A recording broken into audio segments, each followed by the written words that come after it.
That air conditioning too cold blowing on you over here? Is the air conditioning too cold blowing on you? For sure. If it is, wave. Page 229. 229.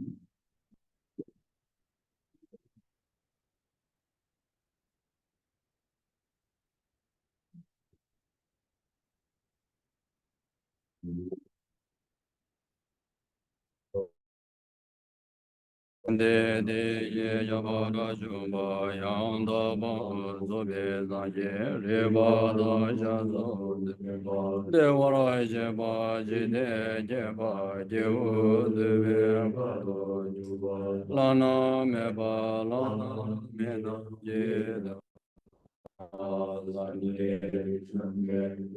Be ja wa ja ja do ba la sha de ye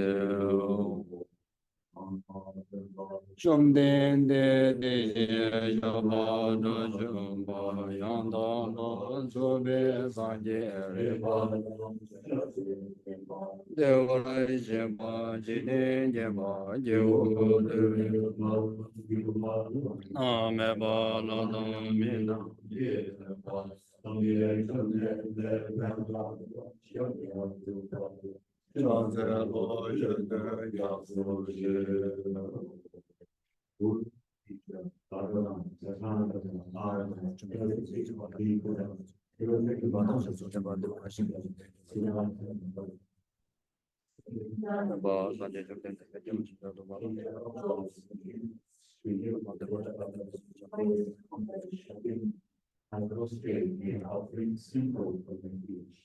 When supreme amongst humans, you were born to this earth, you gave out 7 strides and say, I am supreme in this world.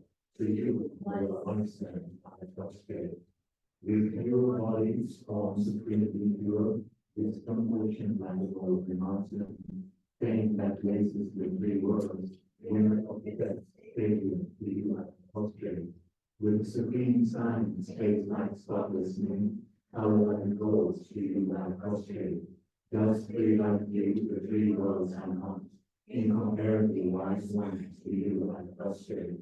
The Savior having great compassion, the teacher having all understanding, the field of merit whose qualities are the aspiration. To you without God to lostness I prostrate. The beauty and free time of attachment, the virtue that free time from the lower heavens. The one power is one to the lamp of the sacrifice and prostrate. Those who are liberated and lost show the power of liberation.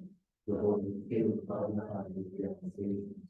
Who are devoted to the knowledge of precepts. To you, surrounding communities and virtue I prostrate. Do not commit any unwholesome actions. Engage in perfect wholesome actions. Subdue one's own mind. This is the teaching of the Buddha.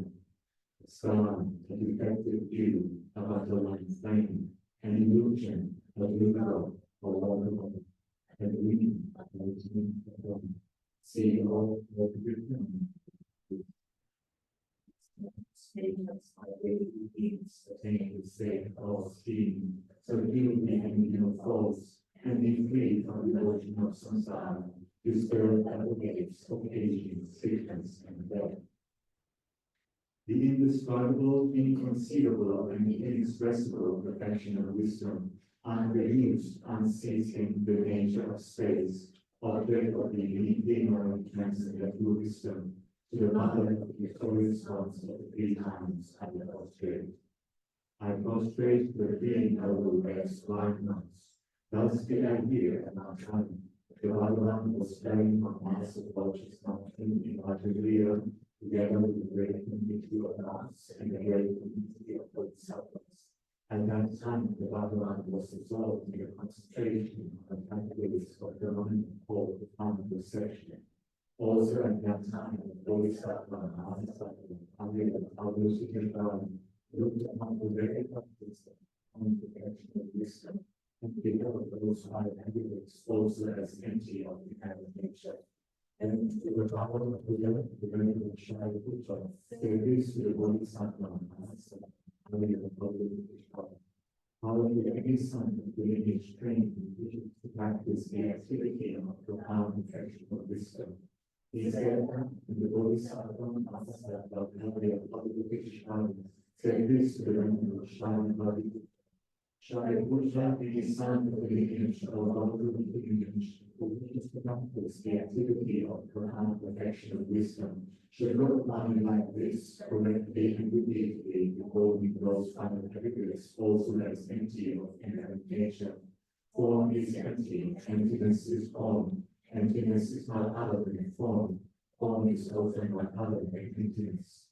In the same way, feeling, discrimination, compositional factors, and consciousness are empty. But with Buddha, likewise, all phenomena of emptiness will not get to the state, unproduced, unceased, stainless, not without stain, not deficient, not fulfilled.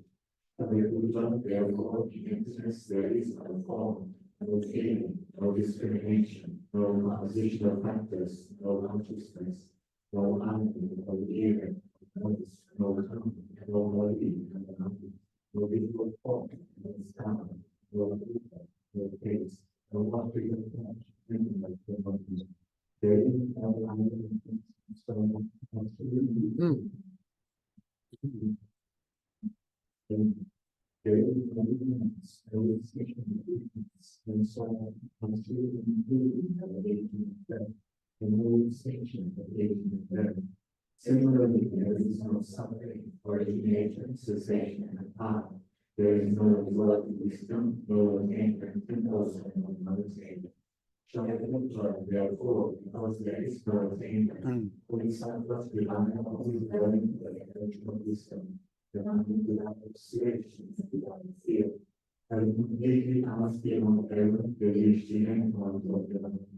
All the Buddhas dwell in the daytime and sports that in the state of being liberated from the possible that they complete enlightenment in the likeness of the perfection of wisdom. Therefore, the compelled perfection of wisdom, the compelled great knowledge, the unsurpassed wisdom, the equals the unequal. Until the authority has supplies false suffering, should be not as true, simply without false. The non-doubt of the perfection of wisdom is declared. Never come, unclear, the sun unclear, holy is so on. Shall be Buddha, the Bodhisattva, the perfection of wisdom are one. Then the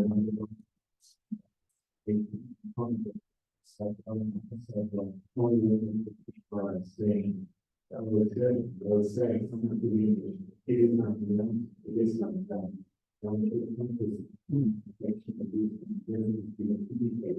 Even his parents rejoice.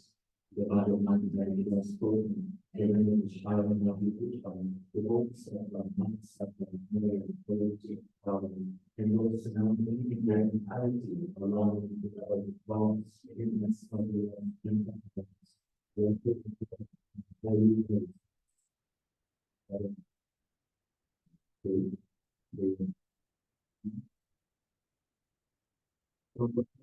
Being around the big time,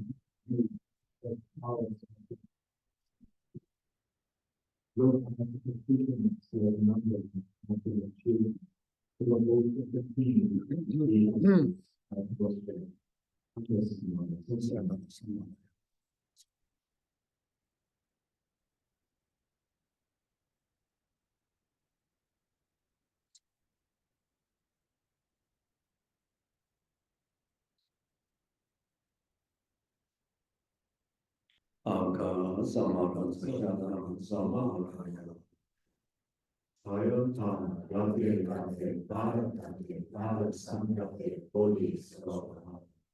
By the teachings of the Eightfold Rare Sublime Ones possessing the power of truth, may healing this be may they be illuminated, may they be practiced, May all enemies and negative forces fall to Dharma, chanting Buddha's royal arm.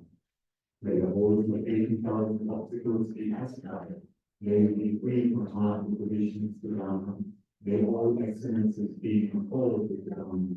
And may there be auspiciousness and perfect happiness here without Dharma. Page 240.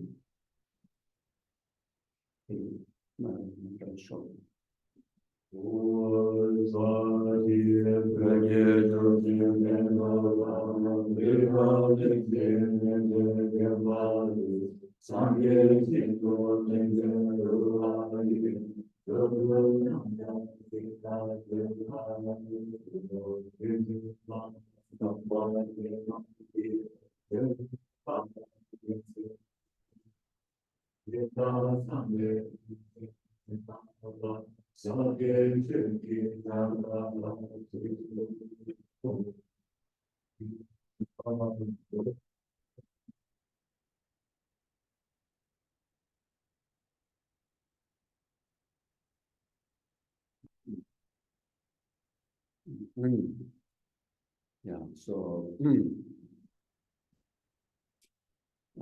refresh, refuge into the Dhamma Sangha, and on the basis of that, generate altruistic motivation, dedicating entirety to one's existence, and in particularly this very life, this very year, this very moment, this very session, for the benefit of numberless sentient beings, temporary happiness, up to the ultimate happiness of enlightenment.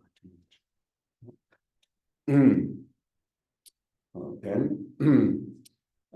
pay salutation to Guru Shakyamuni Buddha, and salutation to lineage gurus in order to create the meritorious condition from our side.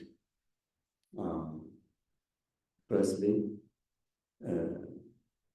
to have the marriage conditional cause to be able to be within the Dhamma discourse. Then secondly,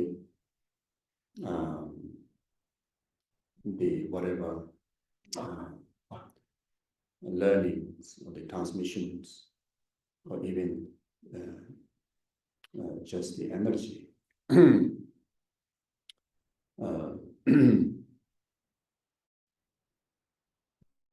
become a path, not just information, but to become a path, and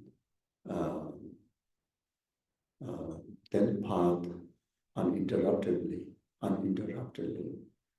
able to develop until the result, such as liberations and enlightenment, is achieved.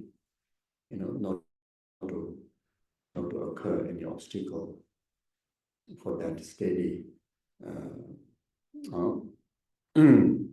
continuous practice. So that is the main reason to pay salutation to the gurus and salutation to the Guru Shakyamuni Buddha, and also to authenticize whatever the words that we discuss. It is and accordingly with Buddha's teaching, not fabricated, not personal exaggerations, something that the wisdom that's shared through the direct experience of Buddha himself, and alike the other enlightened beings, like such as Buddha Maitreya and Asanga, and all the great scholars, the Mahasiddhas, who are the reason, the preservation of unbroken lineage, the transmission of the pure Dharma that come up to us. Sanje Jadam Zoye Janama Janjo Badu Dani Jasanje Daye Jeje Nivesa Dola Veje Sanje Dola Sanje Jadam Zoye Badu Dani Jasanje Daye Jeje Nivesa Sanje Drumbarai Sho Sanje Jadam Zoye Janama Janjo Badu Dani Jasanje Daye Jeje Nivesa Nanje Dola Veje Sanje Dola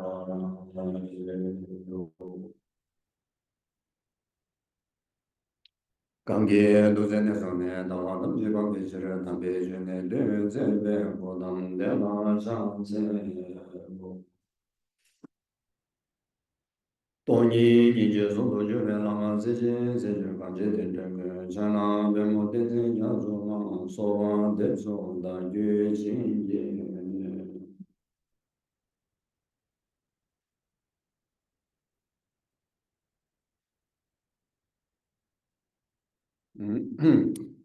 Thank you.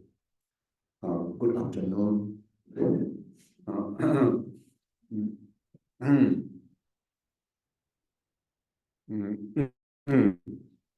Yeah, so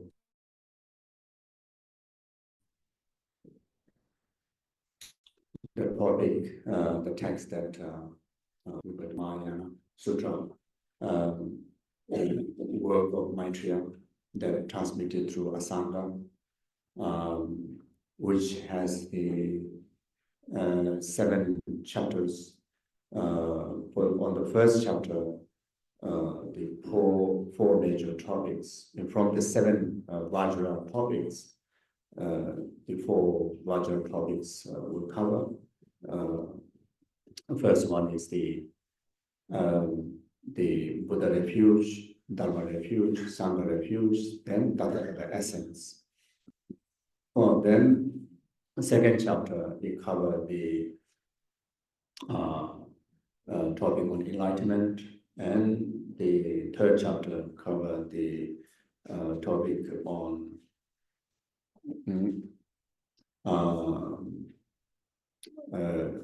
Buddha's qualities. Then fourth chapter cover the Buddha's activities. So four chapters. So I think, did I say wrongly at the beginning? So 4 chapters and 7 Vajra points. So like that. And this particular text is one of the most essential texts, as I briefly mentioned yesterday. It's very much, when you learn about the understanding of this, the teaching, the knowledge of Tathagata Essence, or Tathagata Karma, or Buddha nature within one's continuum, is like reinsurance. Reassuring that Buddhahood is definitely possible. How the world seems like impossible to overcome the challenges that we face, whether to do with our own aggregates, the mind, the emotion, and physically, environmentally, and especially in today's time, in the midst of unbelievable distraction, sensual distractions, even the way of living a life very much environmentally designed, that we have no moment to have even a one moment of peaceful breathing. The system is so put into so stressful that as if there's no moment for us to remain quiet and able to reflect inward and be peaceful and calm. Everything is about materially that we need to be, we need to be reached in order to even just able to live a life, stomach full of food, shelter, and the rest of the necessary needs. So when you look at that, as if there's no time to practice Dharma, as if there's no possibility of liberation from the environment of samsara. But then when you know our real potential, which is more powerful than anything, which is truly carry the Vajra essence, which truly carry even from the very first day of our existence, it carry the quality that which surpass all the quality that exists in the universe, and it is power that it carries, more powerful than any power that exists in the universe.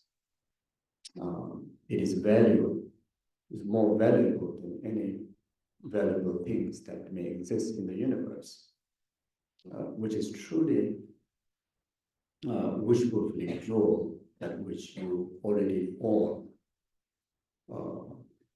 not by others' cause, not something that you need to freshly, newly acquire. It is something already with you.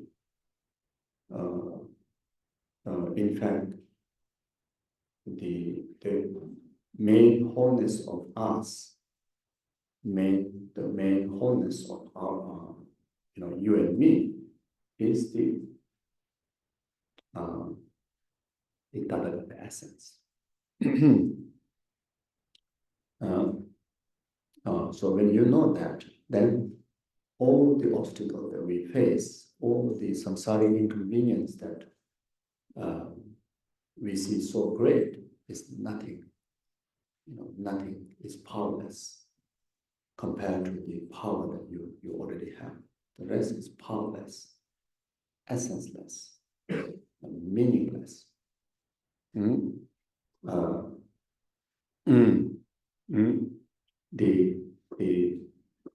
The true nature of yourself carry perfections, carry qualities, virtues, meaning.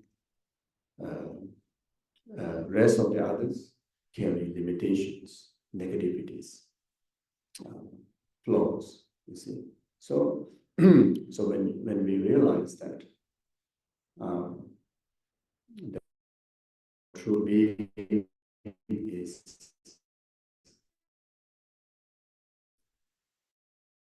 Buddha being, then hopefulness in us that are going to cause us to really have a whole reason for us to dedicate our life in the practice, in the learning of Dharma, in the practice of Dharma. You see. So in the language of Lamrim, 3 decisions that we should have in order to bring full meaning of this precious human life, making worth of having this precious human life through the 3 decisions or the 3 knowledge, 3 awareness. The first one is the awareness of having your life adorned with such as 8 freedoms, 8 freedoms, 8 endowments. But more than that, just simply acknowledging that your true nature, your potential, your wholeness of being is Buddha nature, that already gives the full confidence. I have full potential to become Buddha. I have full potential to actualize all the path, full potential to actualize the wisdom of the entirety of the Dharma, and full reason to practice, full reason to renounce samsara, full reason to renounce the eight-worldly concern, and dedicate one's focus, towards the Dharma. You see, the Tathagata Essence, the knowledge of Tathagata Essence, knowledge of Buddha nature, as your potential. That will give the first confident, first decision.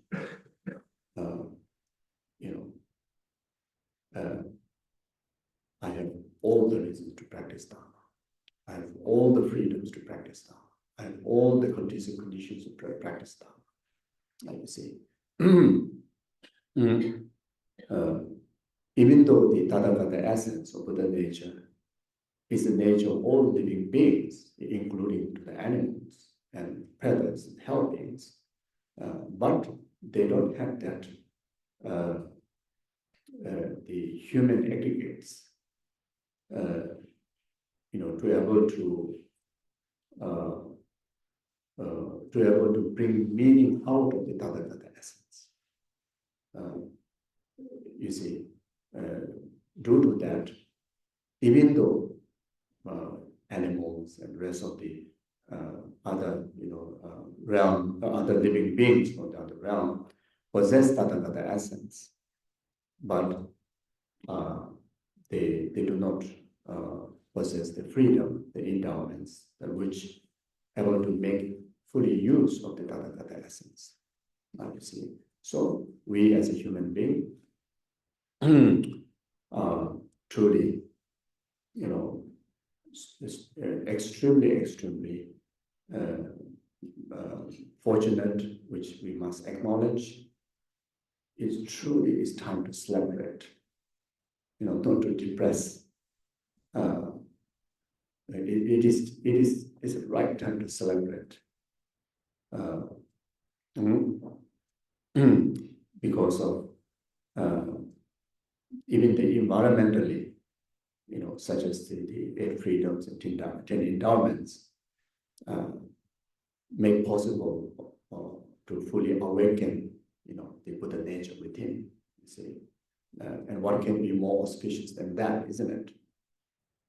What can be more fortunate than that? And if we are unable to extract that purpose, that meaning, then what can be more greater loss than that? You see, while you have the jewel, wish fulfilling jewel, and you still live poor because of not knowing, or because of not even but not utilizing it, and live poor, how foolish it would be, isn't it? You see, so yeah, like that. Then the second one. Now, even though we are in such a fortunate position, but then if we don't have the second decision or second acknowledgement, which is the knowledge of understanding the life, then the environment, those freedoms, those endowments, lies in the nature of impermanent. As I mentioned before, even though the Buddha nature is in every being, but we happen to be born in the other realm, then we won't able to extract the full meaning out of it. So life lies in the nature. This potential, this freedom can disappear in any moment. There's no certainty. The nature is definitely lies in impermanent, and death is certain. Time of death is uncertain. You see. So, so the next decision is decision to practice the Dharma, decision to bring full meaning of the Buddha potential now, in present time. So that is the decision to practice Dharma now, not later. Accumulate merit now, not later. Purify negativities now, not later. That later maybe in other realm, maybe who knows?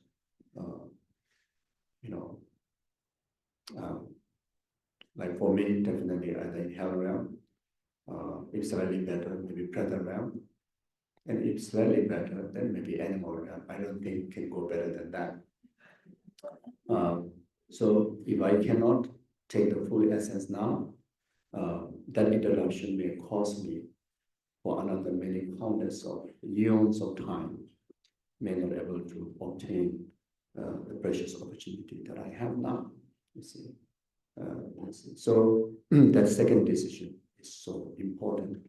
Now, not only that, the third decision is the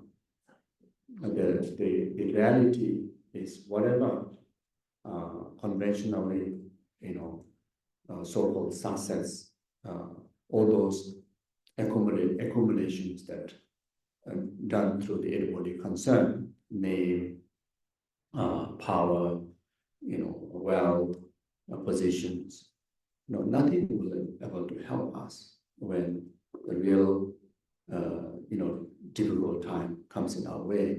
The most crucial time comes in our way, which is at the time of death. Even at the time of, illness comes in our way. Even medicine will give up, doctor will give up, everybody will give up.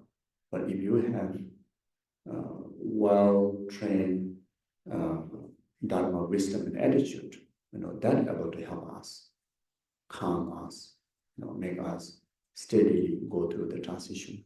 So, nothing except Dharma wisdom and Dharma attitude will able to assist for the longer journey.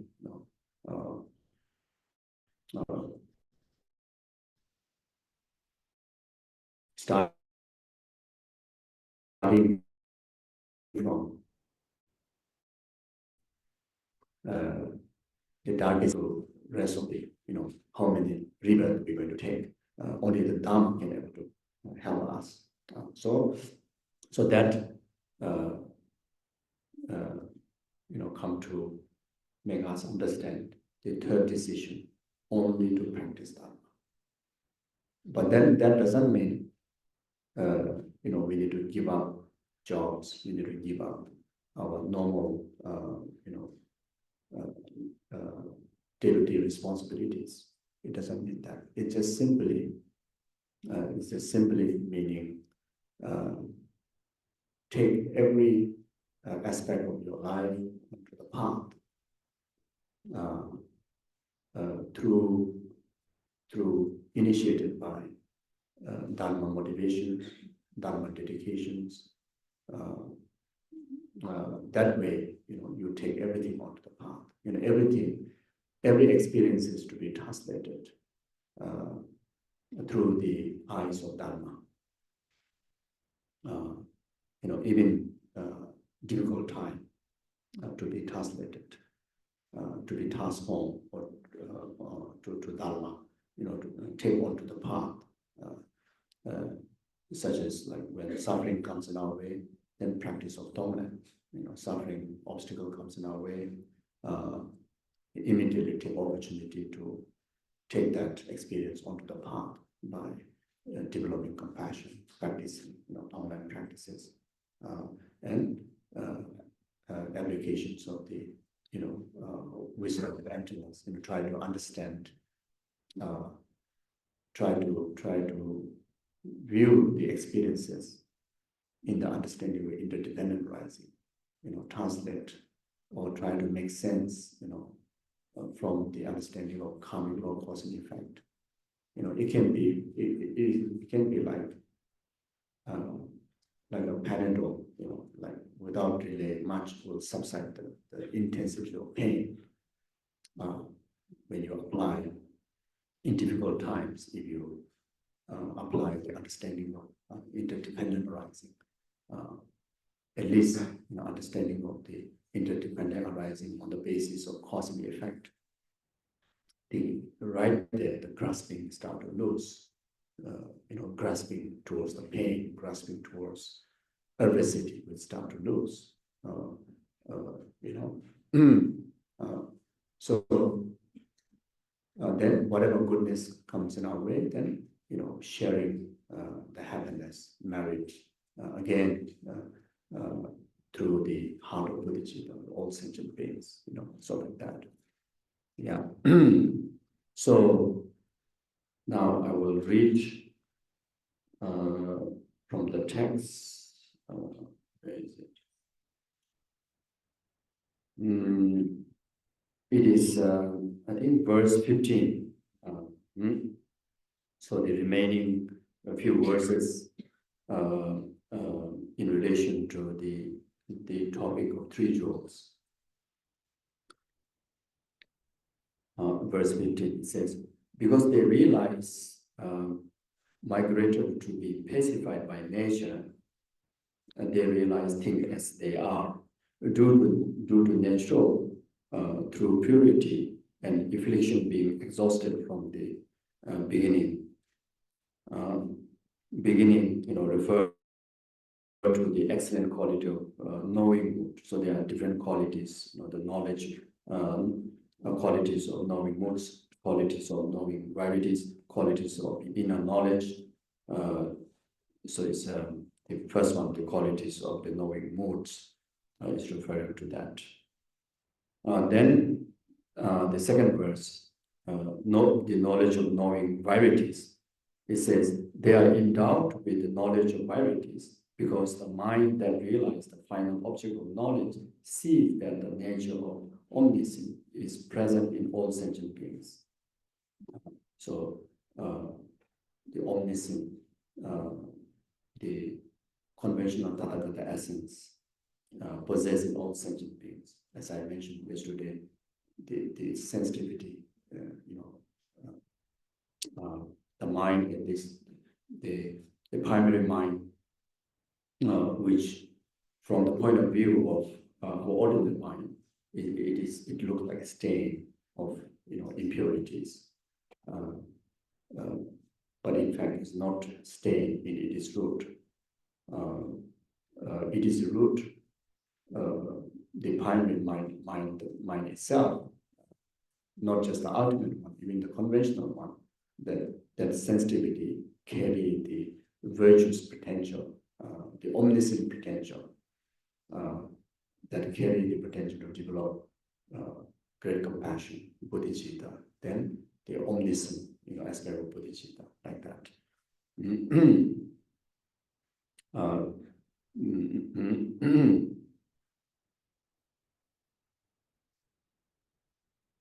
Then after that is the next verse, the quality of inner knowledge and the freedom from the obscuration of attachment and obstructions. So the inner knowledge, whatever is realized in this way, it's seen by one's own exalted wisdom. That's referring to the inner knowledge. So the wisdom realizing the emptiness is the sharpest mind, and that realize the emptiness of the emptiness. That realize not by any other kind of mind, but the wisdom itself realizing the wisdom. Then after that, freedom from the obstructions of attachment and obstruction. So for that, there's a true line. The remaining true line from the first that verse 17. It is pure because in that undefiled sphere, there is neither attachment nor obstruction. Then the verse 18. Because the realizations of the exalted wisdom is pure, it is close to the Buddha's unsurpassable exalted wisdom. Therefore, the irreversible Arya is a refuge for all beings. So he's talking about the Sangha jewel, who have the direct realization on absolute truth, which makes the exalted wisdom, having the purest wisdom, the exalted wisdom, make someone who possesses that as an Arya, and as an Arya being, here in this particular context, talking about Arya Bodhisattva, and that is the Sangha jewel. Then, following verse is the meaning of refuge, presentation of conventional refuge. First, verse 19, the first is presentation of conventional refuge. From the perspective of the teacher, the teaching, and the learners, by way of three vehicles and by way of affinity to those three activities, the three refuges are presented. So when we talk about refuge, the common refuge, that which is to small capable beings practitioner, middle capable beings practitioner, high capable beings practitioner, within the high capable beings practitioner, mind sutra practitioner, mind temporary practitioner. Then there's a refuge that which in the context of Mahayana, that has to be infused by the Bodhicitta intention. Then you go for refuge in Buddha Dhamma Sangha. So that is surpassed from the common refuge. Then after that, the refuge in relation to Maitreyas. Then there you take refuge not only to Buddha Dhamma Sangha, but you take refuge to the Guru, and you take refuge to deities, you take refuge to Dhammapalas. Then the verse 20, the presentation of ultimate refuge, proving that any refuge that is not a Buddha is not an ultimate refuge. So the verse says, because of being abandoned, because of being deceptive, because of being non-existent, and because of having fear, the two dharmas and the assembly of noble are not the everlasting supreme refuge. So that eliminate the wrong object of refuge, wrong intentions to the refuge. When it comes to the context of the Buddha Dharma, refuge has to be for the purpose of liberation, at least a small liberation, which has to be concerned liberation from the three raw realms in concerning beyond this life. As long as you take refuge concerning this life, it is wrong refuge. It is not within the refuge of the Dharma teaching. So the Buddha Dharma, concerning of the refuge of the Buddha Dharma, then minimum it has to be concerned of the renouncing the karma and renouncing the consequences of the karma of being born in the three lower realms, and has to aspire for higher rebirths, at least precious rebirth or rebirth in the favorable God realms. So within the God realm also there are certain God realms are unfavorable. So certain God realms, and they are favorable, like such as the God realm where Buddha's mother was born, is a favorable place, even though it's in the God realm where you can still enjoy Dharma. But there's the many stages of God realm. There you distraction. You don't get opportunity to receive any dharma. You would go there to exhaust all the past merits. Then the next reincarnation would be very much different than we fall into 3 or 4 realms. So then the middle capable liberation is to renounce all the karma and delusion and renounce the entire system of self-existence and aspire for genuine liberation, the nirvana, peace. Then Mahayana liberation, Mahayana refuge. You need to go to refuge. Someone has capability to guide and protect and lead up to the full enlightenment. Just having potential to lead up to liberation is also not good enough. So here, in short, is anything that reliance is in the context of this very life's benefit, then it counts within the forms that have to be negated. That has to be, that has to be not a practice, like such as going refuge in nagas, and going refuge even some of the gods, or just to have a long life, just to have a richness, etc. So it's talking about that. Verse 21, providing that only the perfect and complete Buddha is the ultimate refuge. Ultimately, the refuge of living being is solely the Buddha, because the subduer is endowed with the Dharmakaya. The subduer is the finality of the assembly of noble. So when you go for refuge in the context of Mahayana, one should go refuge in Buddha. So Buddha is the Dharma, Buddha is the Sangha. Buddha is the Dharma, Dharmakaya.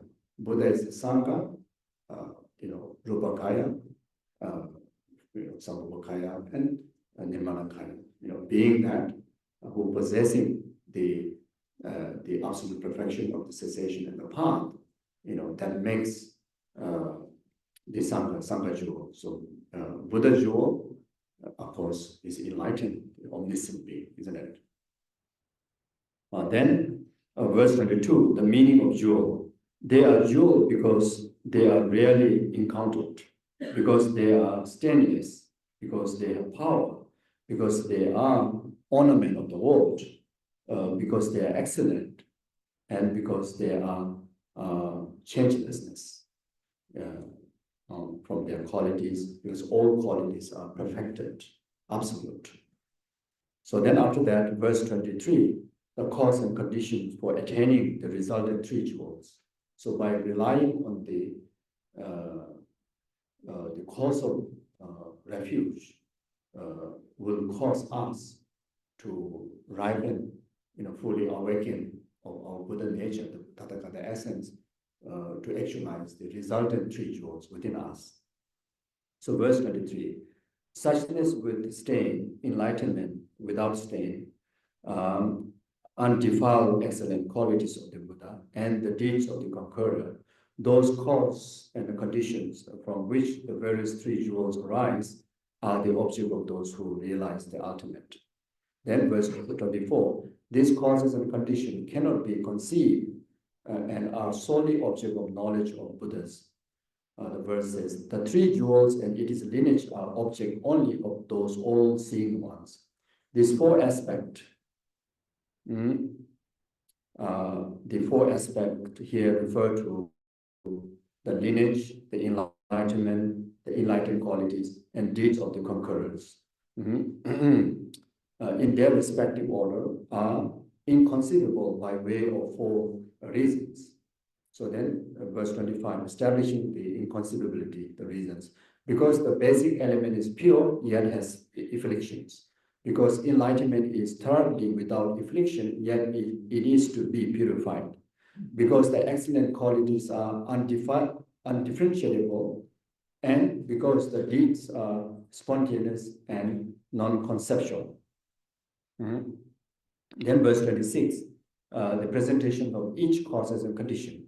The basic element that is to be realized, the realizations is referring to the final realizations of the basic elements of enlightenment. Then the second line said, the branches of the excellent qualities of the Buddha and the deeds that are for the sake of realization is in order of four. The first point is the cause, and the other three are the condition for purification. So this one very much talking about the seven Vajra point. The three jewels are the conditions, the cause for our the practitioners, Buddha nature to be ripened. Then the later three Vajra points, such as enlightenment and the qualities and the activities, are the condition to support the three earlier cause to make from the seventh Vajra point, number 7, which is Buddha potential, to be fully awakened. So some of you, if it's new to this, this text, or some may find what's going on, not to worry. It was also just giving the summary. But again, in one way, it's, I think, very easy to understand because the wordings are, very, very clear. In another way, it can be, quite challenging, unless you really gives really focused time, go very slowly, word by word, and comparing from the initial verses and the middle and at the end, then also referring to some of the more elaborate commentaries, then it will make sense. Otherwise, it's may not feel what's going on. So totally not to worry. So as I mentioned at the beginning, it's more like the Shelum. So the nature of the Shelum, which is more like a transmission. So we both our side set the right motivation, and that already plant a lot of seed in our continuum. And one or another way, these great commentaries will come in our way, and make sure you study them detailed. Yeah. Okay. So just rejoice, relax, and let me struggle with the reading. So then, verse 27, an explanation of the basic element of the Tathagata Essence. So above these verses, more focus on the three jewels. So from now on, mainly focus on the actual topic, the Tathagata Essence, or the Tathagata Garba, or Buddha nature. Then from the Gyaltsa's commentary, their outline said the causal pace and the explanation of basic element of Tathagata Essence. The Tathagata Essence briefly explained by 3 points. So verse 27, because the activities of the Dharmakaya are pervasive, because suchness is undifferentiable. So here suchness refers to the emptiness of true existence. This suchness in the mind of the Buddha and the suchness in the mind of the sentient being like ourselves are undifferentiable in their entity. So this is the meaning. What do you mean? Because suchness is undifferentiable. And because of having the lineage, all sentient beings always have the Buddha essence. You see, so it's actually very clear. You see, now when we talk all sentient beings, or refer to yourself, then verse 28, because the exalted wisdom of the Buddha abide in the multitude of sentient beings, because the undefiled nature is non-dual, and because Buddha essence is labeled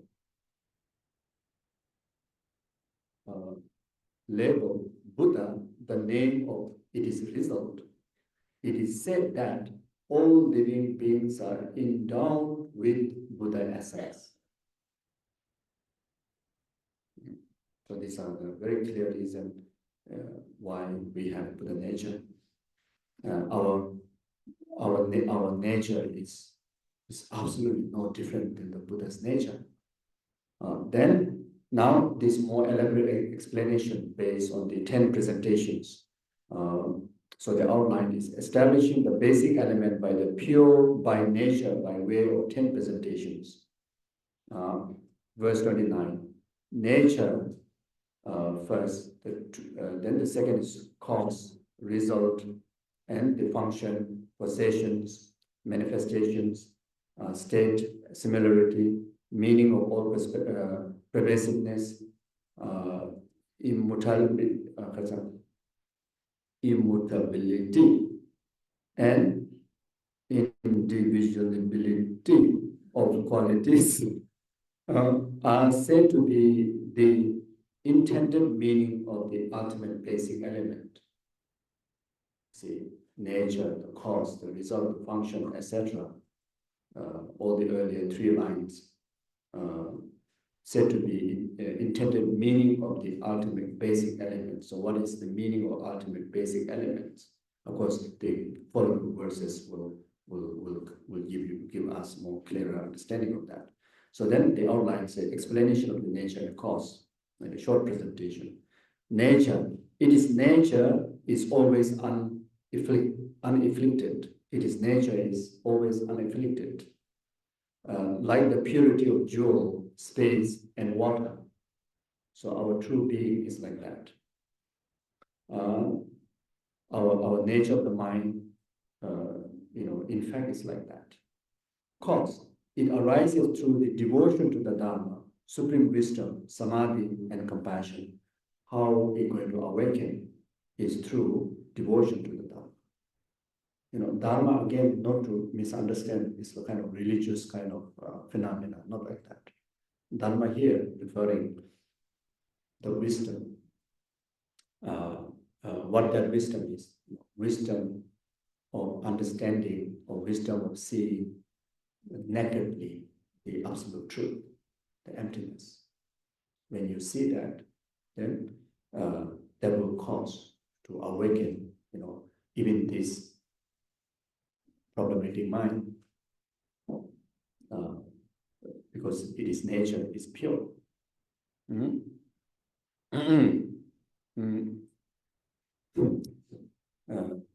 I don't know if it's true or not.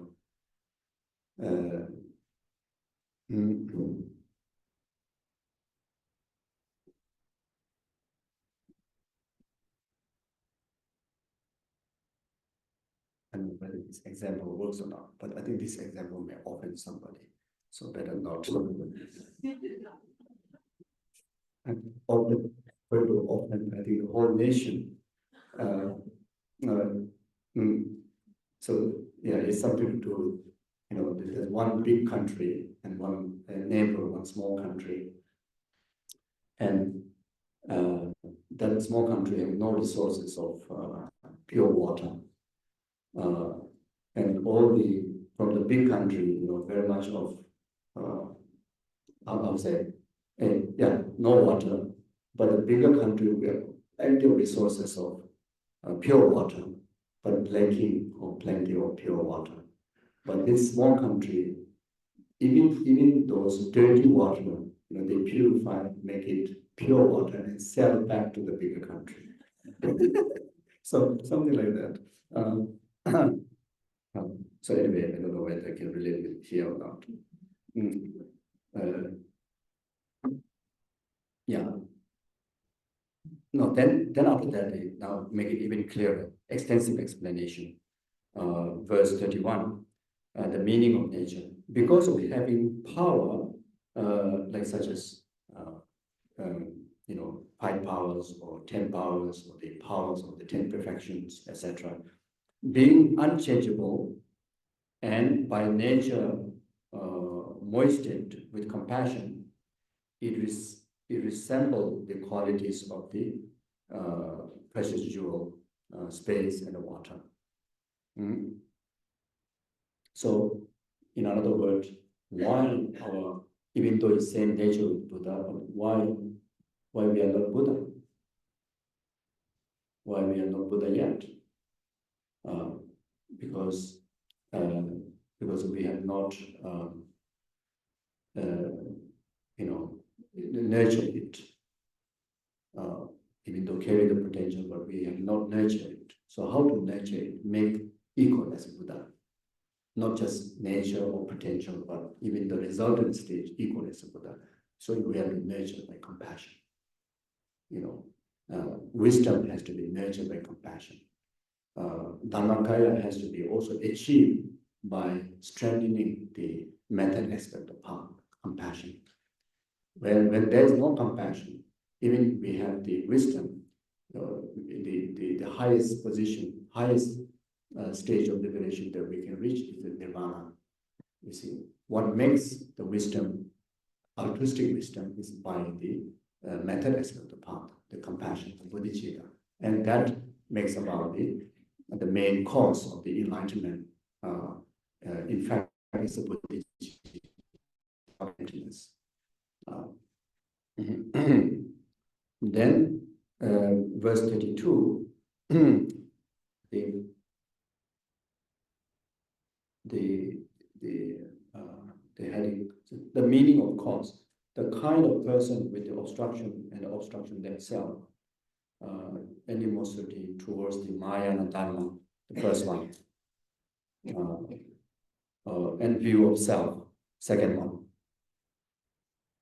fear of suffering of samsara. So in fact, it's not having fear of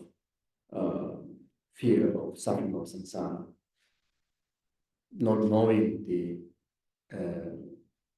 relative, the truth about the contaminated aggregates, and lacking of concern of the welfare of sentient being are the four obstructions. The four obstructions those of the great desire.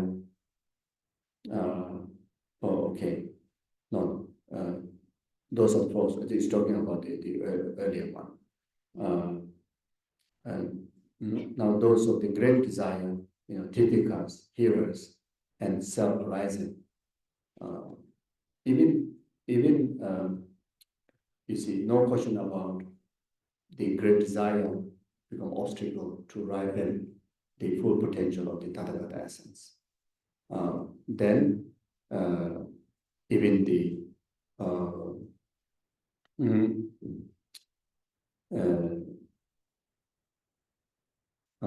there are who believe in religion, but then holding very obstructive views and practicing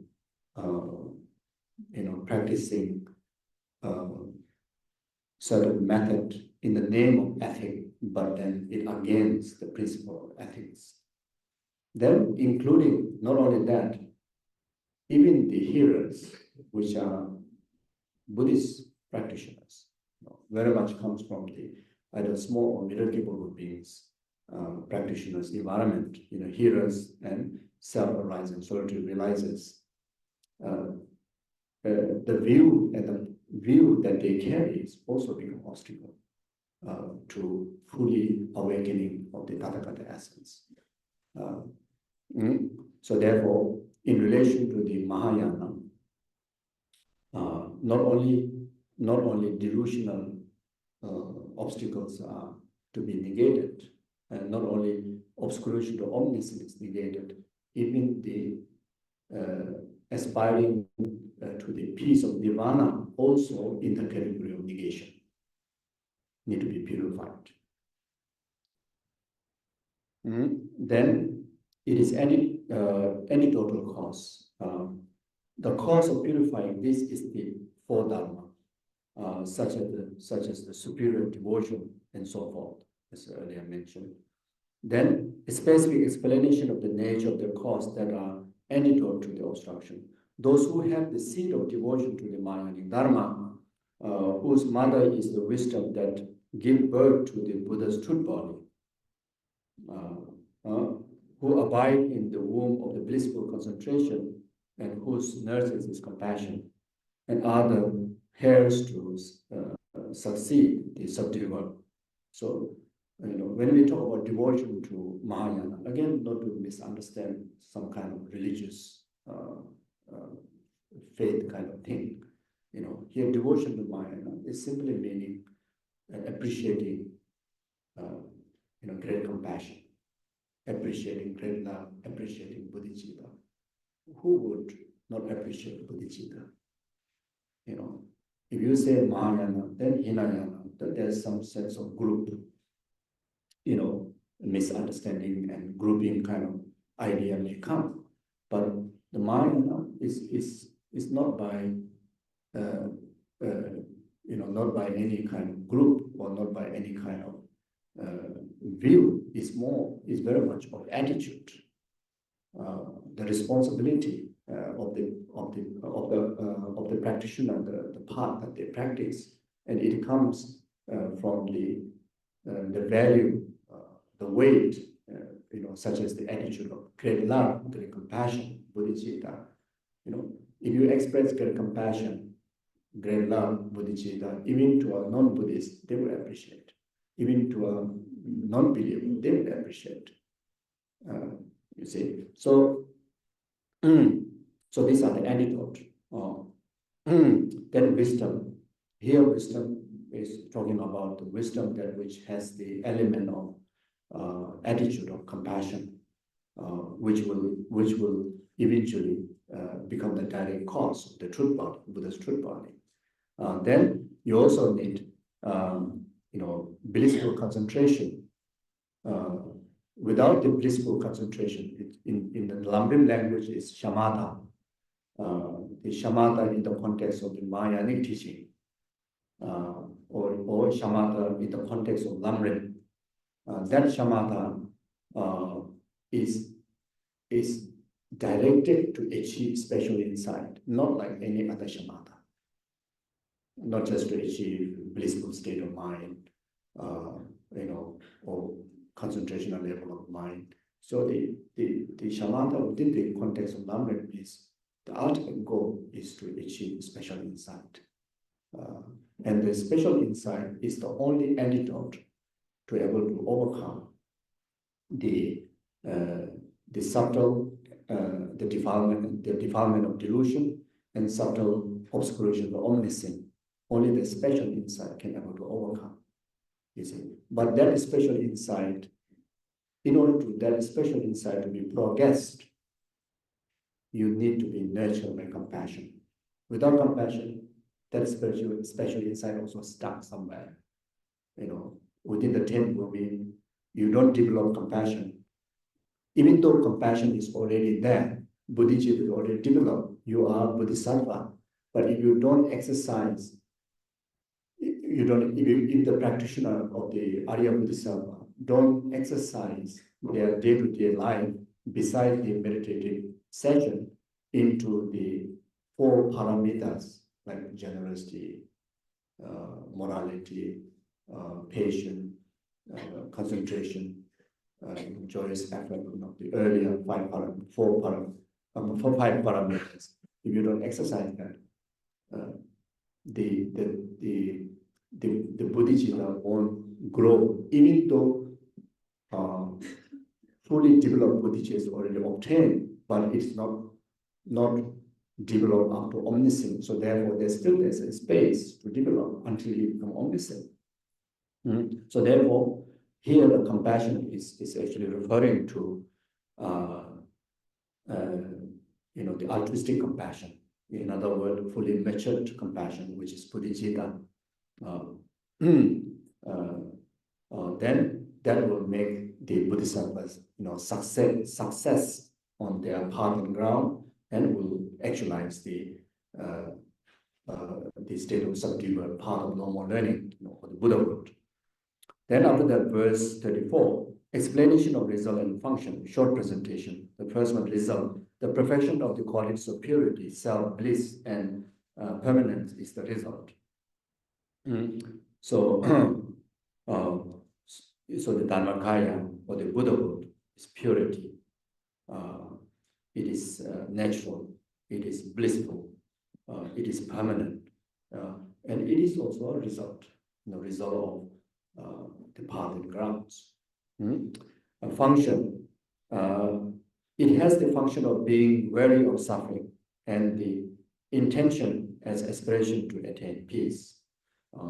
Then extensive explanation of result. In summary, the result of these four causes is distinguished by the four antidotes that oppose the fourfold misconception regarding the Dharmakaya. Because the Dharmakaya is pure by nature and has abandoned the advantageous defilement as well as the imprint, it is the perfection of purity. It is the highest self having pacified the elaboration of self and selflessness. It is the perfections of bliss because of having reversed the aggregates of the mental nature and their causes. It is the perfections of permanent as it realizes samsara and nirvana to be equal in its nature. Then verse 38, with wisdom it serves all, with wisdom it severs all clinging to self. So it means with the direct realization of emptiness, the Bodhisattva overcomes self-existence through knowledge. Because of clinging to sentient beings, those endowed with the compassion do not reach the extreme of peace. Meaning, due to compassion, the Bodhisattva do not abide in the extreme of peace. So, what is the antidote? To overcome all the obstacles to omniscience, obstacle to enlightenment. First of all, the obstacles are delusional obstacles, and obscurational obstacle, and including the self-ambitions of nirvana peace. The delusional obstacle can be purified. The antidote is simply the selflessness or emptiness. Even the selflessness can able to overcome that. The wisdom of selflessness. Purify the obscuration of omniscience. It has to be special insight. The wisdom, the direct realization, wisdom directly realizing emptiness, that which nurtured by compassion, that is the antidote. The antidote to overcome the self-ambition of nirvana peace is by compassion or bodhicitta.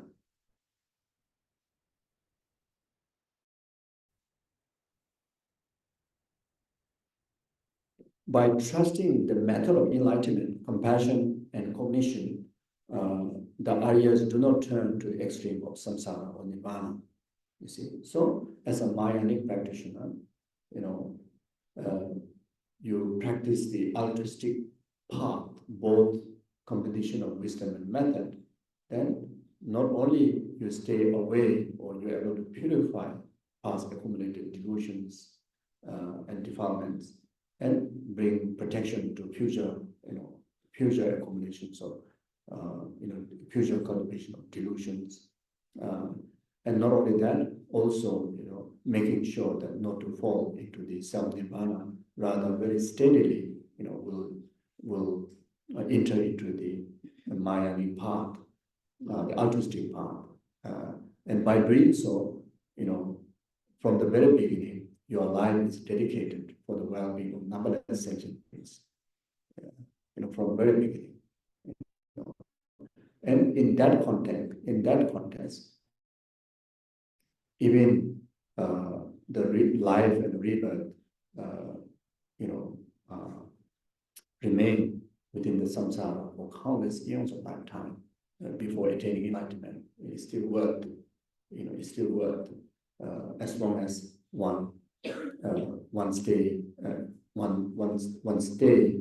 with a path of altruism, like Bodhisattvas. They don't aspire to be enlightened; they rather aspire to be returned to the world. The Bodhisattvas, they aspire to born in heaven. They aspire to born in the human realm.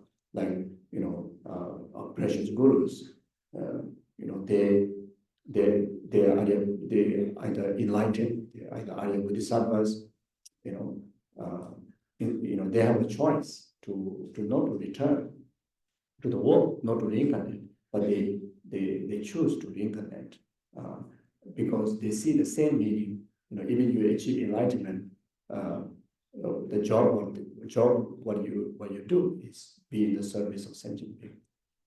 And since you're already being in the service of sentient being, and you see full meaning of that. So in another way, of course, there's you have to aspire to enlighten. If you enlighten, of course, you will achieve all the greater powers, like including all the omniscient, so that your benefit to sentient being will be more effective. But at the same time, if the path is taking too long, not to be depressed, just like the Bodhisattvas would think, my life is as equal meaningful as attaining enlightenment. After attaining enlightenment, the job still has to do the same thing. Since I'm already in the job, then why I need to rush? So that thinking is actually very suits to us. Very so then we don't need to kind of be impatient. Then the verse 39, extensive explanation of function, said, if the Buddha element did not exist, the aversion to suffering world would occur. There would be no wanting, no striving, or no yearning for nirvana. Then verse 40, seeing respective the faults of suffering and the benefit of happiness in samsara and nirvana is the functions of the lineage, since those without the lineage are the without seeing this. Then explanation of the possession, short presentation, verse 41, possessing the qualities of cause. Then after that is the possessing the qualities of result. And then so this for one verse, the first two lines, the quality of cause. Limitless like the great ocean is the lineage, source of inexhaustible joy-like qualities. Then second two line, it is like the flame of lamp, whose entity is endowed with the indivisible qualities. Then extensive explanation to that, verse 42, explanation of possessing the quality of cause. Then second verse is the extensive explanation of the quality of result. It says, because the basic element comprises the Dharmakaya exalted wisdom of the victor, and the great compassion is remarkable an ocean by the way of vessel, jewel, and water. In the undefiled basis, the clairvoyance and exalted wisdom and undefined suchness are indivisible. Therefore, they resemble the lamp light, warmth, and color. Then verse 44, the categories of the manifestation says, by way of the different manifestations of suchness in the ordinary beings, Arya, and the perfect Buddhas. So it is meaning, due to the compassion, the Bodhisattva does not abide in the extreme of peace. By way of different manifestation of suchness in the ordinary beings, Arya, and the perfections of Buddha, the perceiver of suchness, referring to Arya, refer to the hearers, the perceiver of suchness, from the two kind of Arya, three kind of Arya, but here from the Hinayana vehicle, the hearers, taught the essence of the converse to sentient being. Okay, sorry.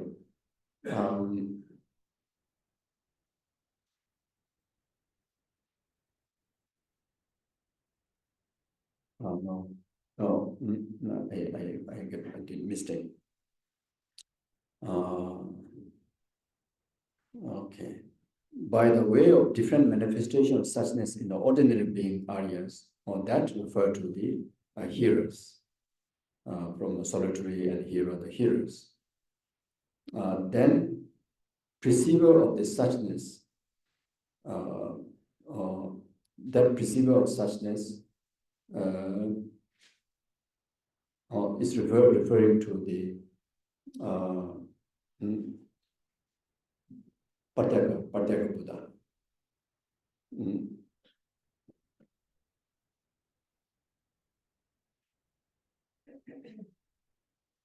No, again, I made a mistake. And so, perceiver of suchness taught the essence of the conquerors to sentient beings. So, actually referring to the Arya Bodhisattvas. So, the earlier, the ordinary being Arya, referring to the hearers from the Hinayana. Then the perceiver of suchness taught the essence of the conqueror to sentient beings, is referred to the Arya Bodhisattvas.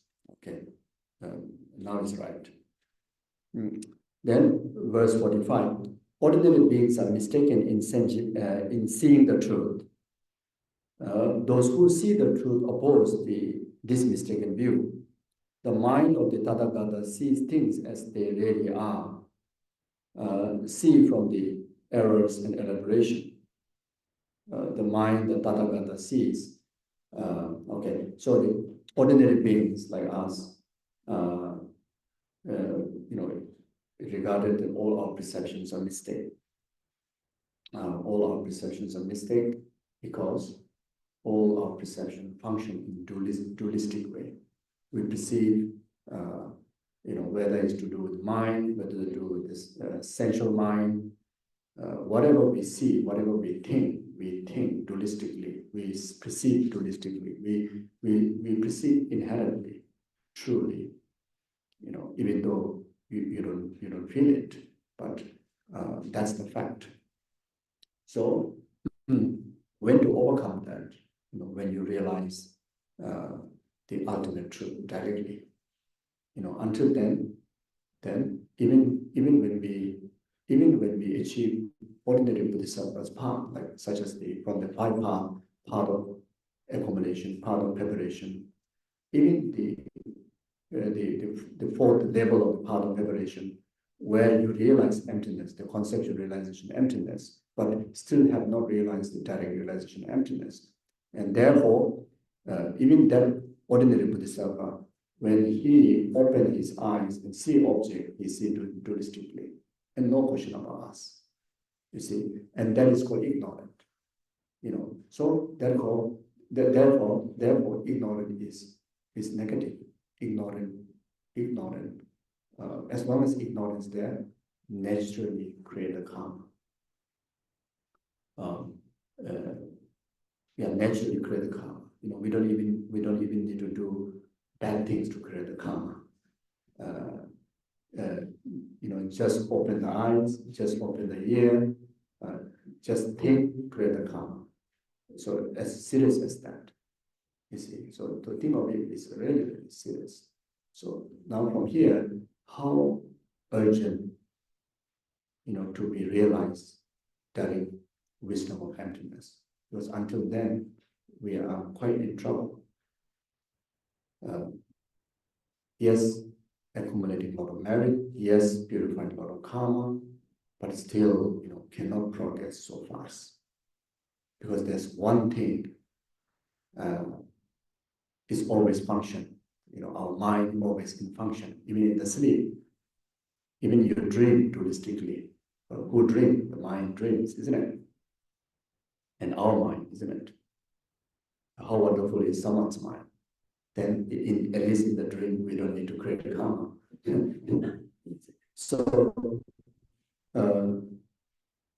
So one thing at a very beginner level like us, meditating on emptiness, does lighten the creation of karma. Living in the wisdom of emptiness, you do not realize yet, but it helps to reduce creating the hallucinational kind of karma. It still creates karma. It still creates causes that which will result within the 6 realms of psychic existence. Maybe many of those karma could be neutral one. Maybe those karma could be virtual one. But with the emptiness, those virtuous action at least become more, more favorable. That which will, put us in the position, to stay close to the antidotes, So the way to do that, it emphasizes, like Paramita Sutras,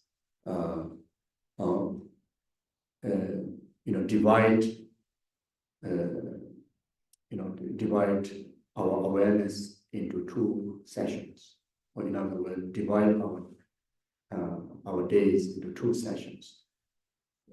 Post-meditation session, meditation session. In all activities, time is post-meditation session in relation to all our five senses. Then, when there is a time that to rest from the activities of the sensual mind and our gross mental activity, then you get into a session which is absorption state of period, meditative state of period.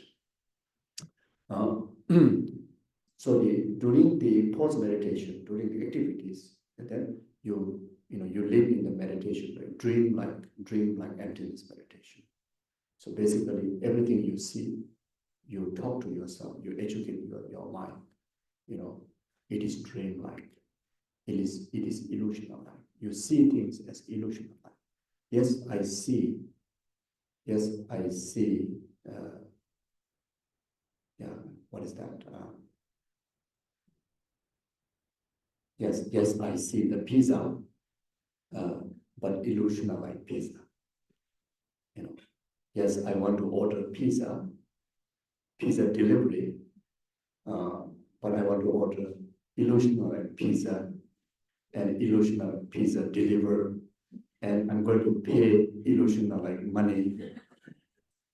I'm going to utilize illusional like credit card, So then when you hear any words, any conversations, any news, you hear as illusional like news, illusional like conversation. When you see the person, you are in conversation with illusional like person. You see, it's very, very powerful. It's kind of like wearing a protection will to. That's the real protection.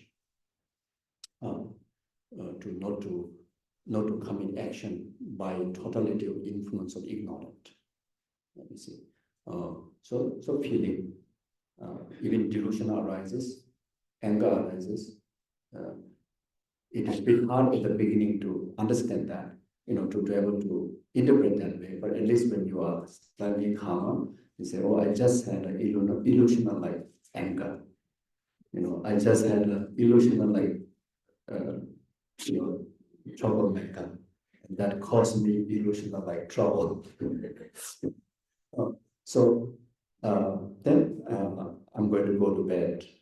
Illusional like me, illusional like bed, and illusional like sleep, illusional like rest, illusional like me, illusional like wake up, illusional like shower, etc., etc. So just occupy our mind with that relatively functioning, whatever need to function, And then,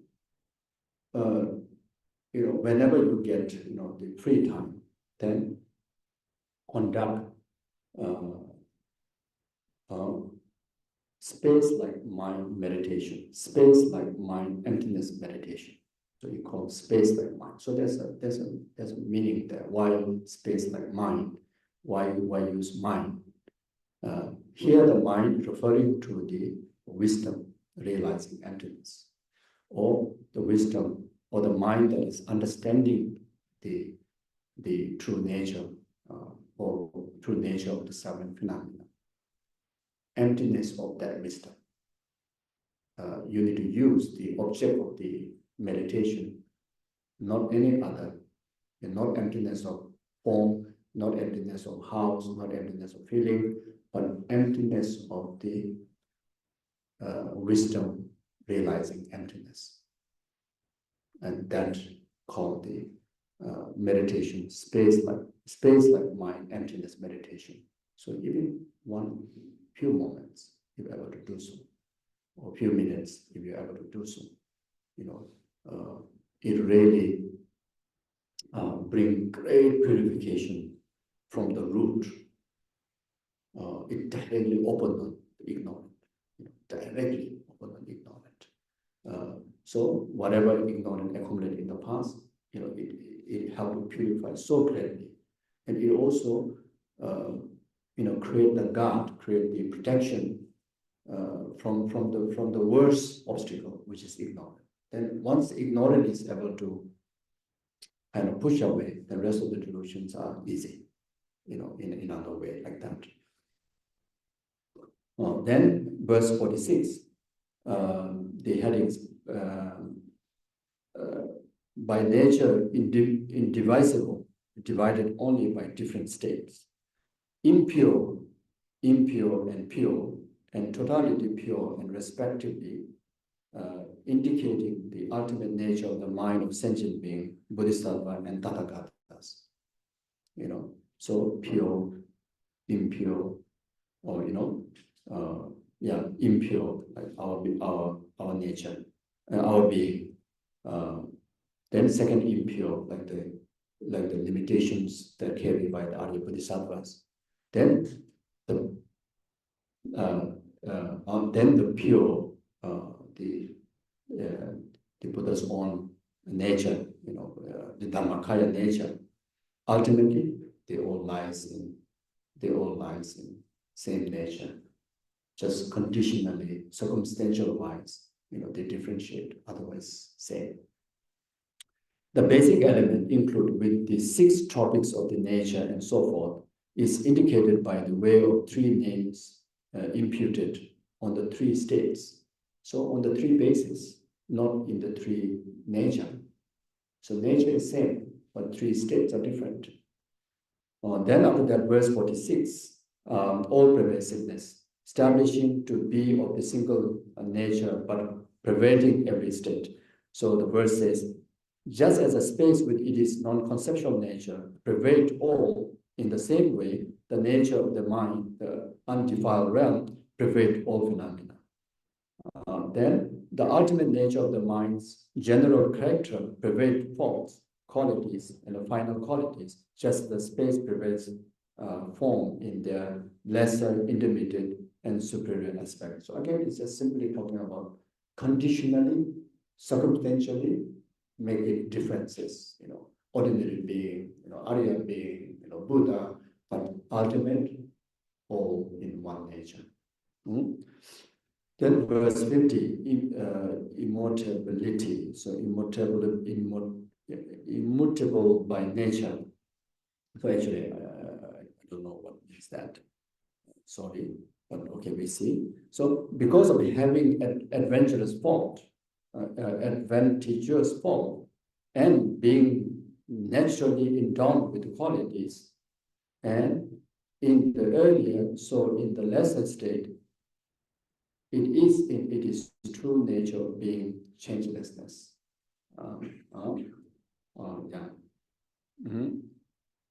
So again, it's similar meaning like what mentioned before.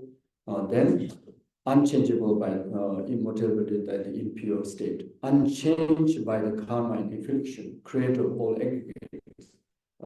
Now the short presentation, verse 51, untainted by the phenomena of mental affliction. So the verse says, just as the all-pervading space is subtle and therefore untainted by form, in the same way, this state in all sentient beings is not alerted by karma and affliction. So very much meaning the conditional spare refer to the basic elements.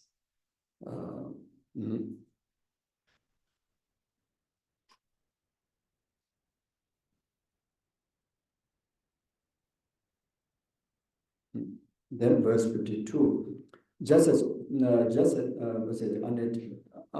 untainted by the birth and destruction caused by the above.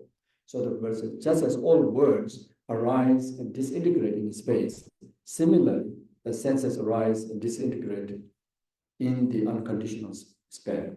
So the unconditional spare refer to the mind does not abide in the phenomena such as karma and reflection. So the mind does not abide in the phenomena such as karma and reflection. Mind don't abide in that.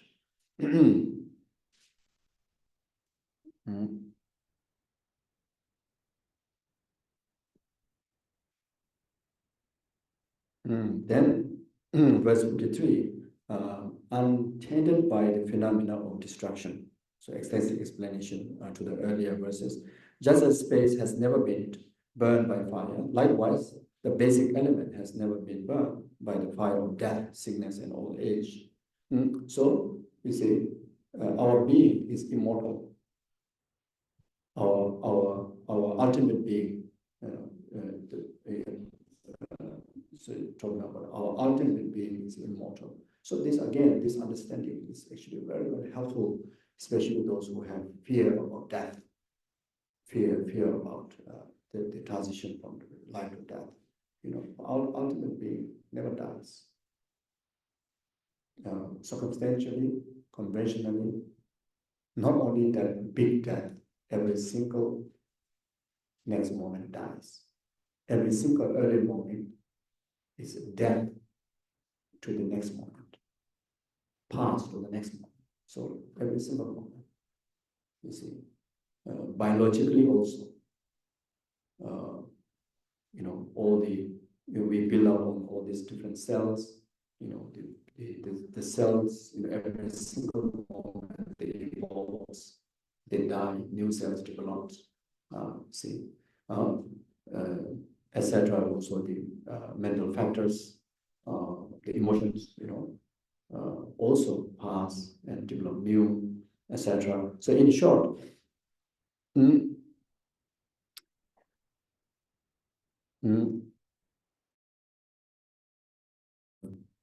yeah, within every 2 moments, we die and reborn.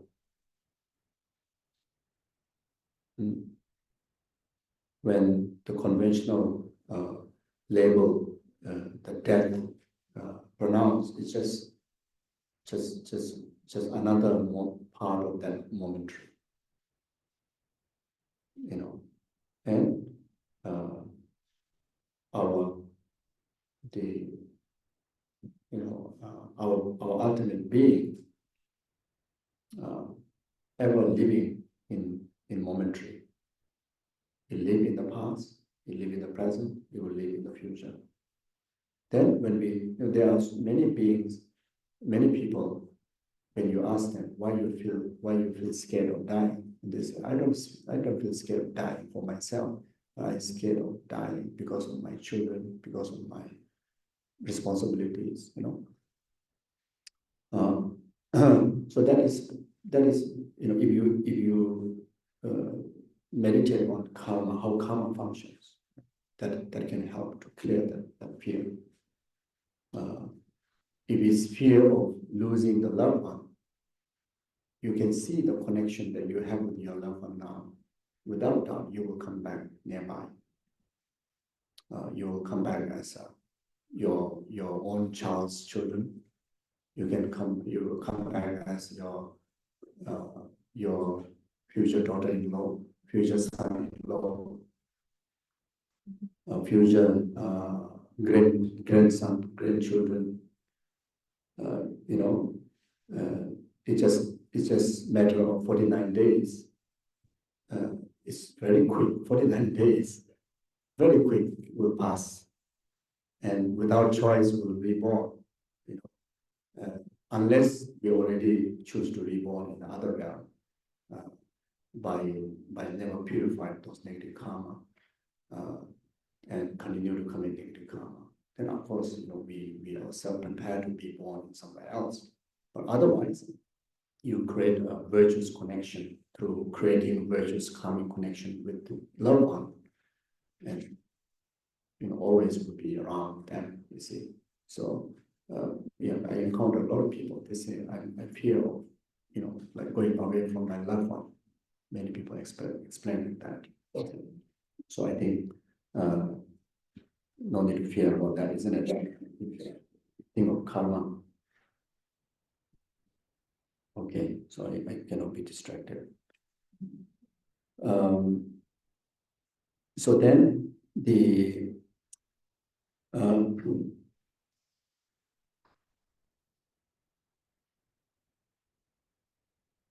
then after that is the heading from the commentaries, untended by the phenomena of birth. Giving example on the verse 54, the first two lines. Earth depends on water, water on air, and air on space. While space does not depend on the element of air, water, and earth. Again, there's you can have a lengthy discussion on that. You can debate about that, like whether emptiness depend on. Of course, it depend on the mind. The emptiness of the mind depend on the mind, and Dharmakaya dependent on the wisdom of emptiness of the practitioner. But not dependent is referring to the causally is not dependent, but is interdependent. It is interdependent. Interdependent as a how to say.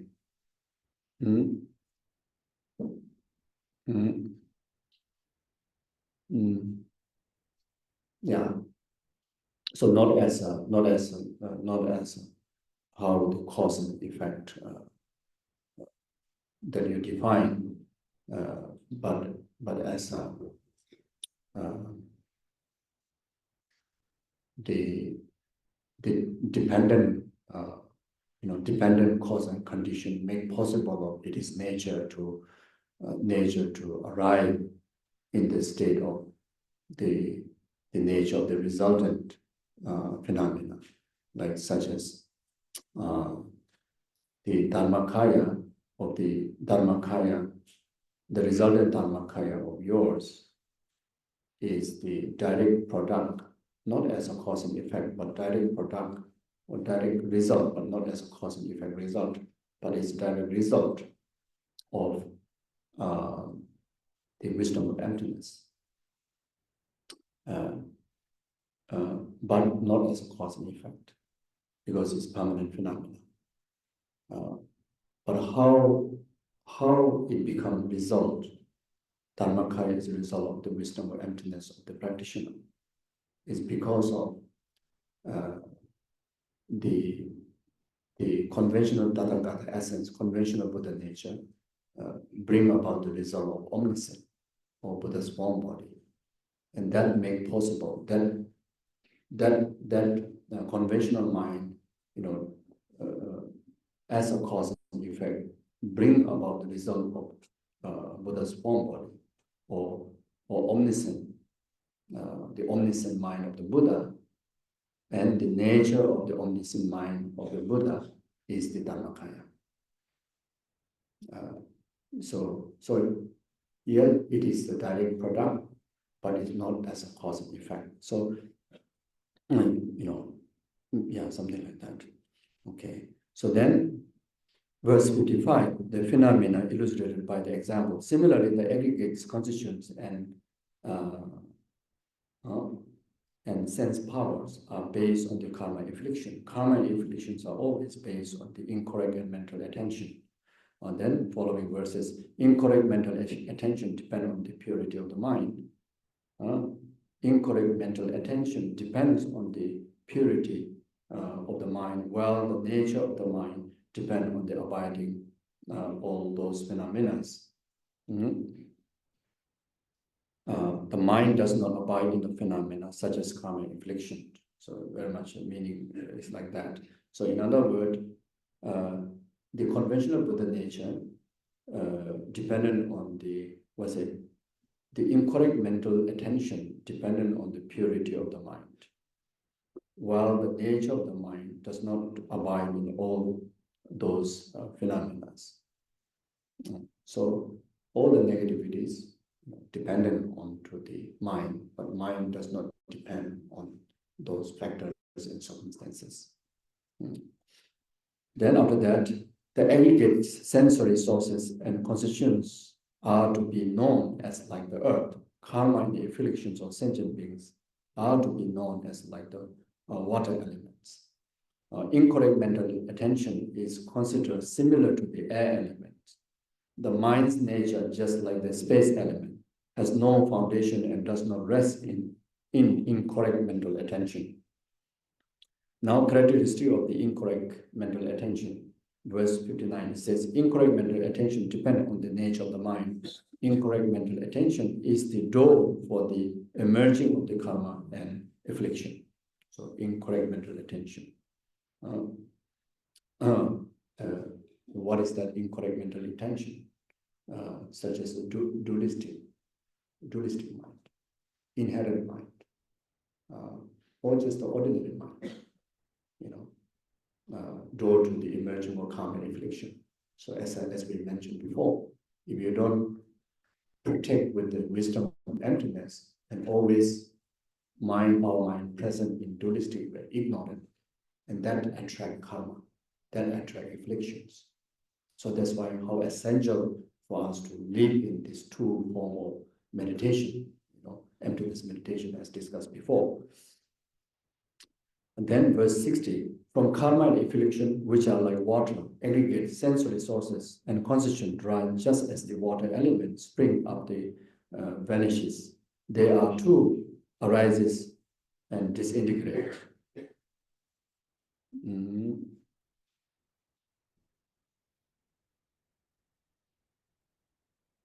Then, just like the element of space, so too the nature of the mind, like causes and conditions, and like the collection of cause and condition, it therefore has no arising, distinguishing, disintegrations and abiding. The summary of the above verses: the mind nature of clear light is unchanging, just like the space.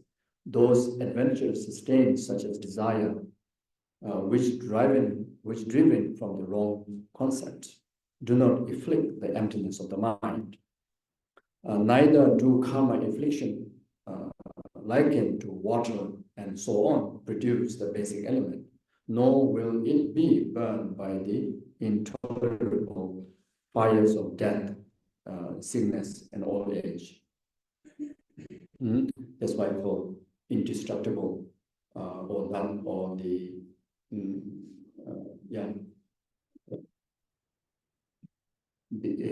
what do you call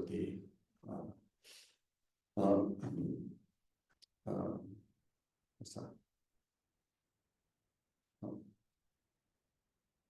It's talking about the not dying, the Vajra kind of the nature of our ultimate being is like a Vajra. Cannot be caused death by the conventional death, sickness, age, etc., or even by karma afflictions.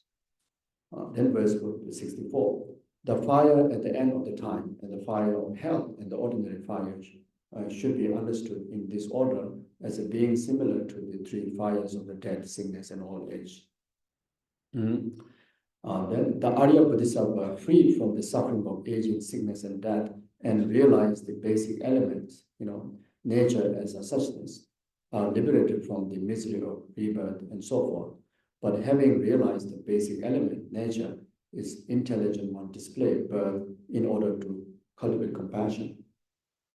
So, our great masters,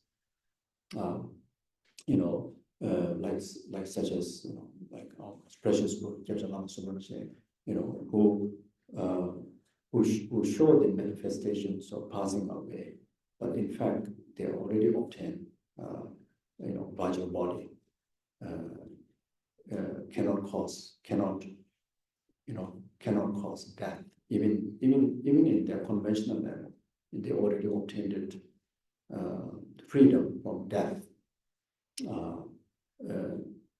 They choose to pass with parinirvana to conduct deeds of the Bodhisattva, like Arya Bodhisattva, they have realized direct realization of emptiness. They already sees the death. They already sees the birth by the force of karma and delusion. When they come back with their choice. They come back overwhelmed by compassion. To liberate, to benefit, to lead the disciples in sentient being. So it's very subtle. To relate when gurus, like Lama Subrahmanyam, pass away. It's a very tricky way how to relate that. If we emotionally relate, don't know whether we will create karma or merit. I don't know. If we relate as like ordinary being passing away, like feel depressed, feel kind of wow, how come, like Lama sick, Lama death, it is a conversation or it is a perception, it's a view of impure mind. We see that. But if we see the quality of such as Arya beings quality, and rather take that as a teaching to us, and have a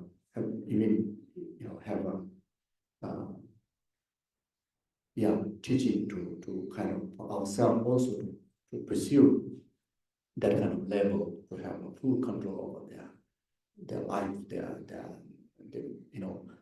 how long they to live, when to pass away, when to incarnate. It's all in their hand, you see.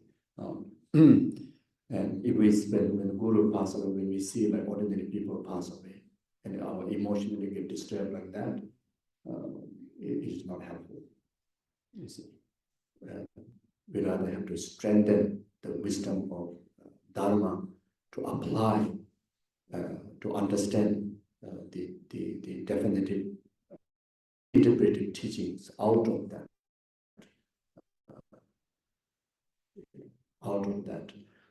deeds of passing into Parinirvana, which Shakyamuni Buddha also shown. All the gurus will show, you see. Verse 86. Arya Bodhisattva, so the heading is immutability during the pure and impure state defined on the basis of birth. First one is a featuring of the pure state. Verse 66. Arya Bodhisattvas have eradicated the suffering of death, sickness, and old age from the root. Arya Bodhisattvas. And no question about Buddha. They are free from the suffering of samsara because they are not reborn by the force of karma and affliction. You see.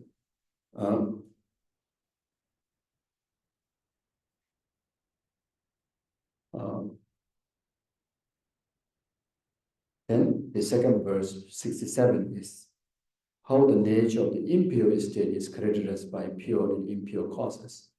Because of the method aspect and the direct realization of the basic element, just as it is, they are beyond birth and so forth. Having the essence of compassion, they manifest death, sickness, old age, all an illustration of compassion. Sometimes we look at when the Guru shows sickness, we feel so sad. So this didn't get the understanding of this teaching.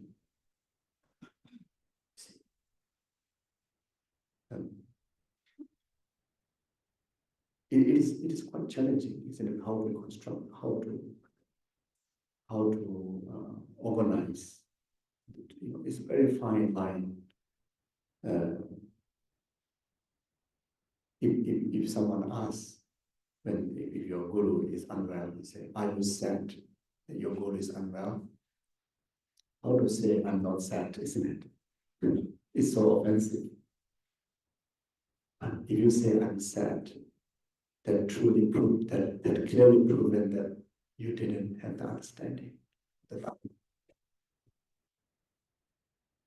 You didn't have the respect the Guru devotion practice that you're supposed to have with your Guru.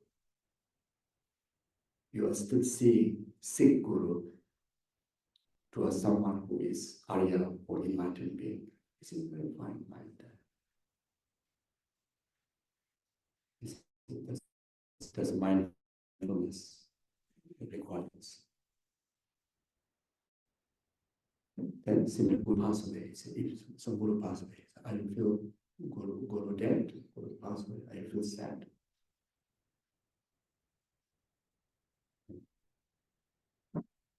Difficult to say I'm not sad. But if you say I'm sad, means you didn't recognize Guru as Arya being at least. You didn't recognize that Guru had realized emptiness directly. You still see Guru exactly like you, who have no control over karma actions, who still under the influence of karma and delusion. You see, it's such a huge practice, such a huge meditation, very subtle meditation in relation to Guru Yoga, Guru devotion practice. Because Guru devotion is, what is Guru devotion? Is seeing Guru in Buddha as an exact word. And the meaning, when you start to apply and you see Guru in ordinary appearances, you didn't achieve the Guru Yoga. You see, so that's why there's a very tricky, very subtle exercise that need to be done in order to make it absolute correct, correct in the Guru Yoga practice.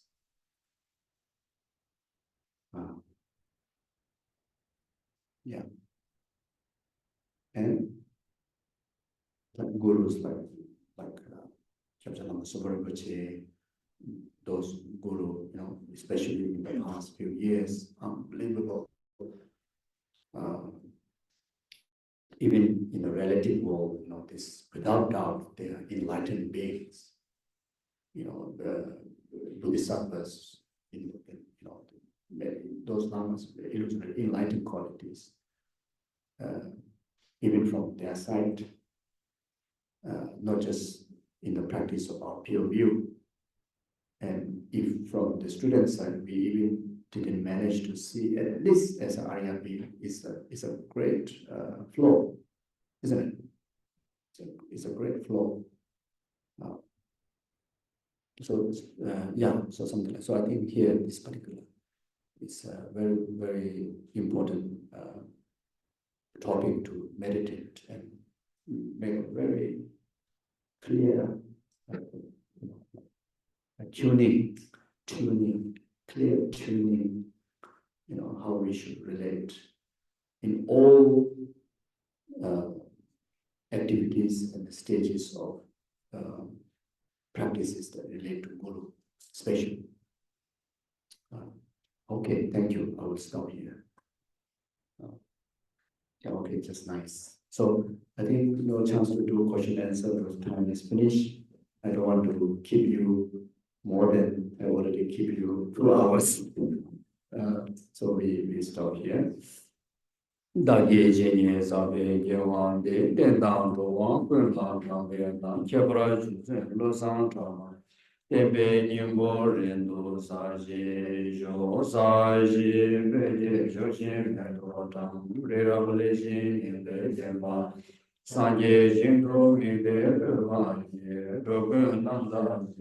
Chema Ejo Ye Nam Guru Ram Dam Kam Dia Kaya Dia Chanjo Zenjo Rimbo Che Ma Ye Ban Ye Yewan Yaba Me Ba Ya Mone Bundu Pema Ejo Tum Ye Na Ba Rimbo Che Ma Ye Ban Ye Nyeba meba yung gongde gongdo pema isho rinye dawa rinpo che ma je bang je yoke je wa nyapa pema One Gondo Peva Isho Kanera Kove Shimpan De Pentan Dewan Zewan Tenzin Zopa Shabe Sede Mado Tenyuro Ichi Tongi Ninje Sondo Jube Nam Seji Seju Kanjin Tendru Chana Bemo Tenzin La Sowan Deso Shede Nondo Ijo Yonzo Zobe Tupte Ripo Xie Zhube Zizhin Pewa Namya Mishun Sube Gujaji Some Jizun La Soba De Jizun Me Guze Rabdinji Nangwa Tile Cheju Genba Losa Tepe Cheme Sasun Ye Dove Meze Jolo Eje Kirwa Gundo Yanda Lama Tangha Chame Chiji Bela Bonjeji Sada Lamje Yende Rabzone Doje Chanye Gomba Yodo Jo Champe Bawe Jidra Yemba Na Gundo Zambo Deyan Deji Deda Gundi Jezo Nalo Je Tamje Rado Mo Deson Jebe Yawa Tamje Mo Kama Chodo Maba Dashi Jebe Zawa Debin Yang Sambo Jeje Rado Warai Shwe Yabo Zonga Be Jesu Nambra Kewa Keke Sema Shiwa Tunje Malu Samurai Sho Dada Shinje Desum